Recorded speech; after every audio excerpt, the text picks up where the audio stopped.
એ કા ક્યાં તો કે ત્યાંથી તો ભરીને લાવ્યો અંજલિમાં. એ કે આમાં ક્યાં નાવ છે, આમાં ક્યાં માછલા છે, આમાં ક્યાં મગર છે, આમાં ક્યાં કમળ છે. હવે જા પાછું પધરાયું તો પધરાયું તો એ કે જો આ યમુનાજી.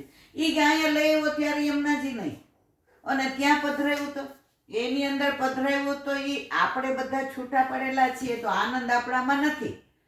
એટલે આપણે બધા કેવું છે, બધા ઠાકોરજીના ગુણ બધા લઈને આવ્યા એનામાં છૂટા, પણ આપણે છૂટા પડ્યા તો આ બધું આપણામાં ન આવ્યું એટલે આપણે મનુષ્ય થયા. પાછા એની અંદર ભળી ગયા તો આપણે પરમાત્માની અંદર ભળી ગયા.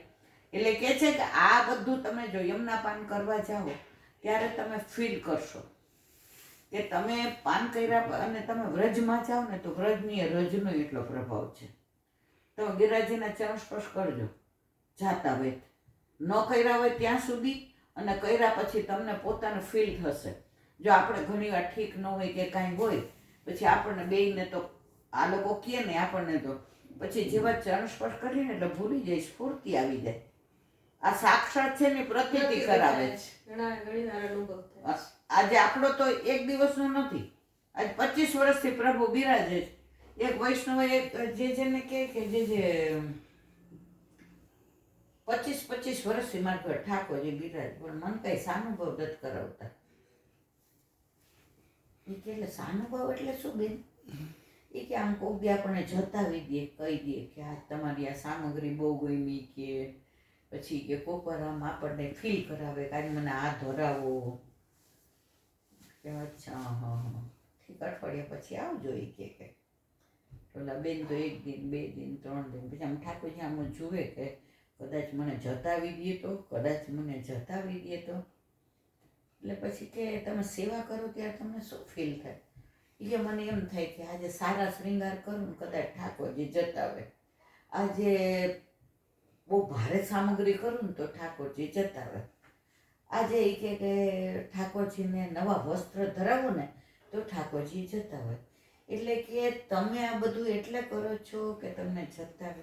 એ કે હા મારા વાલા હા વાંચી વાત, કે તમે સેવા ક્યાં પ્રભુના તત્સુખ માટે કરો છો? તમારા તત્સુખ માટે કરાવો છો. તમને કાંઈ સારી સામગ્રી એટલે નથી ધરવી કે મારા પ્રભુ આરોગ્યને પ્રસન્ન થાય ને રાજી થાય. તમારો બસ સકામ ભક્તિ થઈ ગઈ. તમને કોઈ દી તમે એક જ કે મારા વાલા આપને શ્રમ પડે એવું મારે કાંઈ નથી કરવું, આપ પ્રસન્ન રહ્યો એવું મારે કરવું છે. તો પ્રભુની સેવાની અંદર ક્યારેય એવું વિચારવાનું જ નહીં કે મારા પ્રભુ મને આમ. ઘણા તો પરીક્ષા કરે. એ કે લ્યો આ ઠાકોરજી આ ઓલા ગુલાબ ખાને કઈ રીતે, તો ઠાકોરજી વળી ગુસાઈ જે જતાવી દે ને કે તું ગુલાબ ખાન કયો તો તારો અંગીકાર કર્યો છે, છોડશું નહીં. એટલે આપણે કોઈ જે પ્રભુની પરીક્ષા, અને આપણે પરીક્ષા કરવા વાળા કોણ? આપણી પરીક્ષા કરે તો હમણાં ખબર પડી જાય કે આપણે કેટલામાં છીએ. ખરી ખોટી વાત છે, પણ એ કોઈ દી કરે છે એના વલ્લભની વચનથી બંધાયા. મારા વૈષ્ણવને તો ક્યારેય દુઃખ, હાય હાય વલ્લભને તો વૈષ્ણવ કેટલા વહાલા, કે આજે ઓલા આમ રામાનંદ પંડિતે કીધું આ વૈષ્ણવ છાણ ઉપાડી જશે તો ત્યાગ કરી દીધો, કે મને કીધું હોત તો વાંધો નહોતો પણ મારા વૈષ્ણવને કીધું. એટલે વૈષ્ણવ તો એટલે કોઈ દિવસ સકામ ભક્તિ કરવી જ નહીં. મને આમ કરો તો ઘણા એમ કે આ જે ઈ જ કે ઘણા એમ કે પૂનમ ભરવી, પછી કે આખા દીનો રાજભોગ. એ કે મારા આ મકાન છે ને એમાં લોટરી ટાઈપ છે, તો મને લાગી જાય ને તો આખા દીનો રાજભોગ કરાવો. એ કે ઠાકોરજી કે હું આટલો બધો શ્રમ લઈને તને આપું, હાથે રાજભોગ ન આપું કિલો તને. એટલે આપણે બધા કેવા વેપારી થઈ ગયા છે. 84-252 કાંઈ નહોતું જોઈતું, એને તો ફક્ત ને ફક્ત પેલા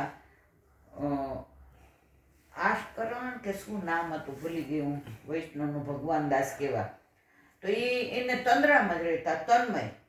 તો જ્યારે આવે ત્યારે ગુસાઈજીએ કહ્યું કે એને જમાડવા. તો ગોકુળમાં એક માજી, એ બેટીજીનો પાછું એક માજીનો દાખલો છે, એ તને આપો. તો એ ભગવાન દાસ કે એવું જ નામ હતું, અચ્યુત દાસ કે મને નામ યાદ નથી, હવે નામ ભૂલી જવાય.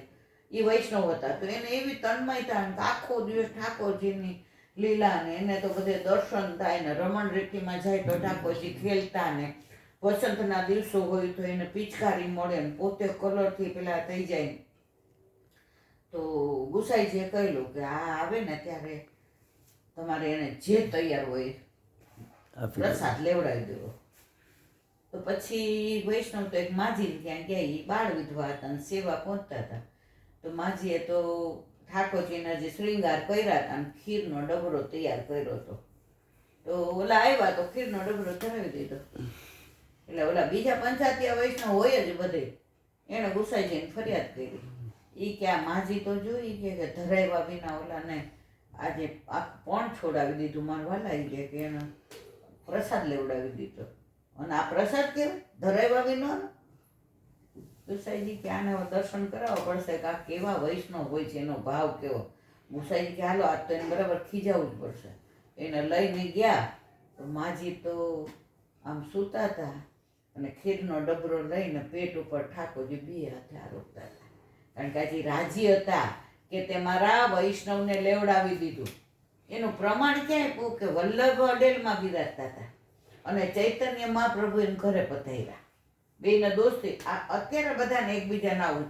પહેલા તો બધાય ગુરુને એકબીજા સાથે દોસ્તી હતી કે ભાઈ તમે તમારા મતમાં સાચા, હું મારા મતમાં. મને મારા ઠાકોરજી આવું કહે છે, તમને તમારો વિષ્ણુ સ્વામી આવું કહે છે, તો તમે એવું કરો. તો ચૈતન્ય મહાપ્રભુ આવ્યો, રાજભોગ સરીને પ્રસાદ લઈ લીધો હતો.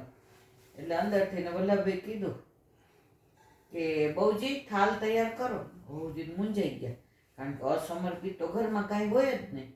પણ વલ્લભની આજ્ઞા, પેલાના જમાનામાં એવું આપણે પૂછવા જાય કે આ તો બહુજીએ તો બધું આજ્ઞા પ્રમાણે કર્યું અને પ્રસાદ લઈને ચૈતન્ય મહાપ્રભુ પધાર્યા. તો બહુજીના મનમાં શંકા ગઈ. એ કે વલ્લભ મને આ ન સમજાણું. આજે કે ઠાકોરજીનો અનુસર થઈ ગયો પછી લેવડાવ્યું. कि बहूजी उनके हृदय में भी ठाकुर जी विराजते थे ना, तो फिर किसको भोग धरने का? वो लेके गए तो हमारे ठाकुर जी ही आरोगा है. तो તમે કોઈ આજે વૈષ્ણવ ચિંતન આવ્યું ને આપણે બપોર સુધીની સખણી સેવા પહોંચીએ છીએ અને માનો કે 5 વાગે આપણે વૈષ્ણવ આવીને એમ કે અમે 4 વૈષ્ણવ છીએ બોમ્બે થી આવ્યા પ્રસાદ લઈને જવાના, તો આપણે રોટલી દાળ ભાત શાક કરીને સન્મુખ કરીએ તો ઠાકોરજી રાજી જ રહેવાના છે. કારણ કે વૈષ્ણવના હૃદયમાં ઠાકોરજી જ બિરાજે છે. એટલે અપરાધ ક્યારે પડે? જ્યારે તમારામાં અન્ય ભાવ આવી જાય કે હાય આ 4 વૈષ્ણવને કેમ લેવડાવું.